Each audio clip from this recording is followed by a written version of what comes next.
Tudo bem com vocês? Este é o 7º vídeo da série Minutos de Infoconversas.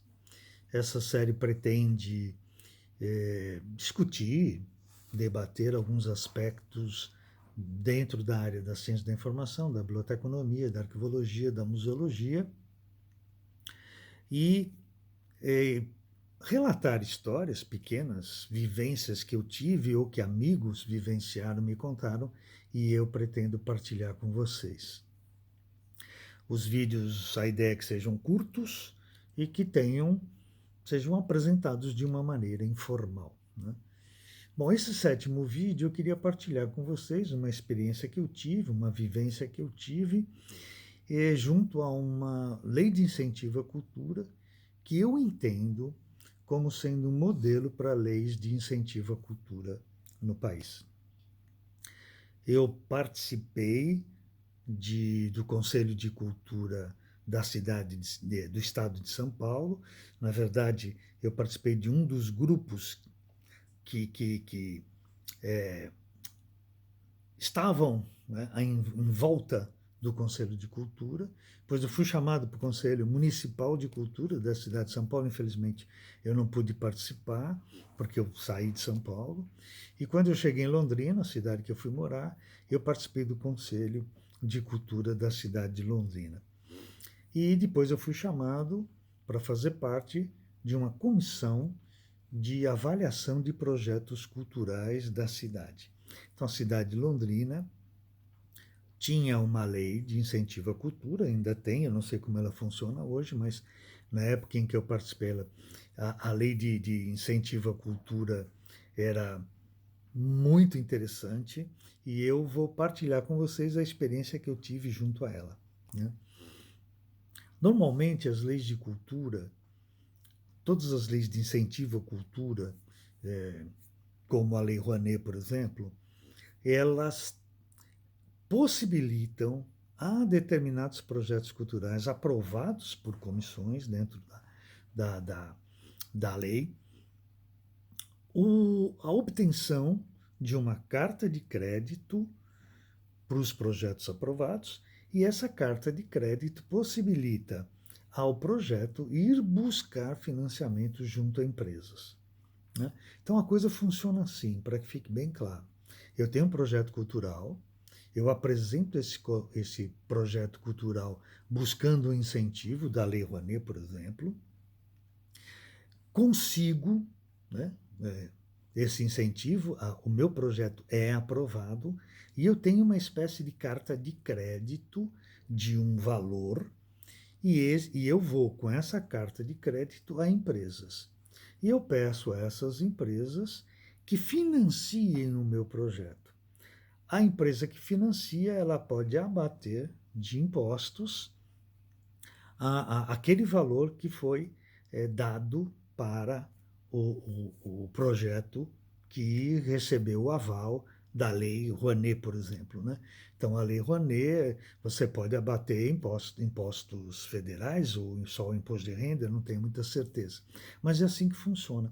Na verdade, você não tem um dinheiro. Você tem uma carta de crédito, com ela você vai buscar o financiamento. Isso é um problema bastante sério, porque as empresas, elas preferem, por exemplo, financiar grandes nomes. Aqueles nomes que eles sabem que atrai público e o nome da empresa dele vai estar lá. Olha, então a empresa que financia, que dá esse apoio cultural, ela não só abate do imposto aquele valor, como ela também faz propaganda dela mesma dentro dos eventos que aquele projeto que foi aprovado pela lei, financiado por aquela empresa, eles vão ser realizados. Então, naqueles eventos, a empresa está lá presente com o nome dela, fazendo uma propaganda. É até um bom negócio. Mas, se você tem um projeto pequeno, um projeto que tem um público muito pequeno, é muito difícil você conseguir financiamento dessas empresas, né? E esse sempre foi um grande problema das leis de incentivo à cultura aqui no Brasil. O que fez Londrina, e me parece que é uma ideia que devia ser seguida por todos. a lei de incentivo à cultura da cidade de Londrina, ela tem uma verba já destacada do orçamento do município. Então ele tem um valor, claro, a cada ano existe um valor, e desse valor, uma parte dele é destinado para aqueles projetos culturais já reconhecidos da cidade, né? Então Londrina tem festival de teatro, é muito famoso, ele tem festival de música. Então, para esses projetos já é destinado um valor e ele não passa por uma avaliação da lei de incentivo à cultura. Os outros projetos, o, os grupos, pessoas que pretendem ter o projeto aprovado, eles apresentam esse projeto e ele vai ser avaliado por uma comissão.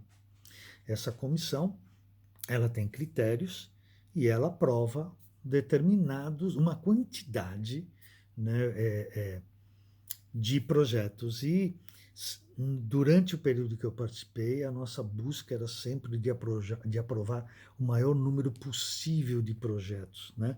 Mesmo que para isso a gente não financiasse na totalidade.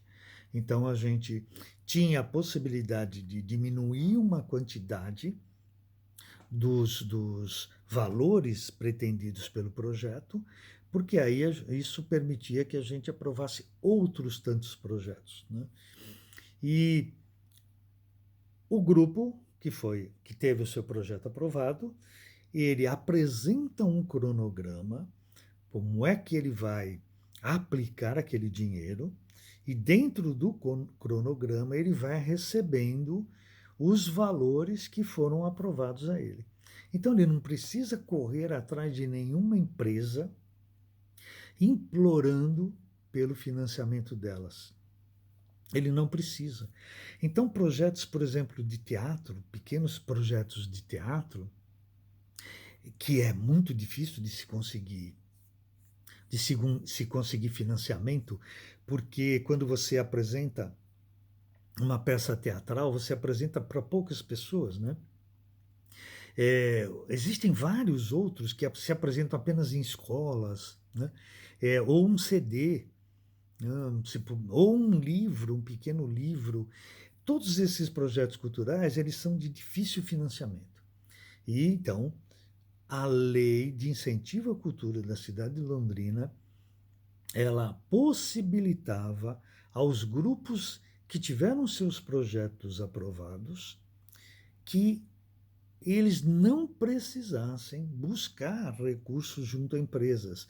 Eles já teriam esses recursos oferecidos pela prefeitura. Eu acho que esse é um modelo para todos os projetos culturais. É democrático, é muito mais democrático, e ele não fica à mercê dos interesses comerciais dessas empresas, dos interesses mercadológicos dessas empresas. Então, essa é uma experiência que eu vivi um bom tempo, eu fiz muitas avaliações, né, de projetos culturais, muitos projetos interessantíssimos, muito bons, né? Embora tenha outros, claro, né? Sempre tem projetos que não têm uma qualidade, né, muito boa, uma qualificação muito boa. Então é isso, um abraço a todos e espero que vocês continuem prestigiando a série Minutos de Infoconversa. Um abraço.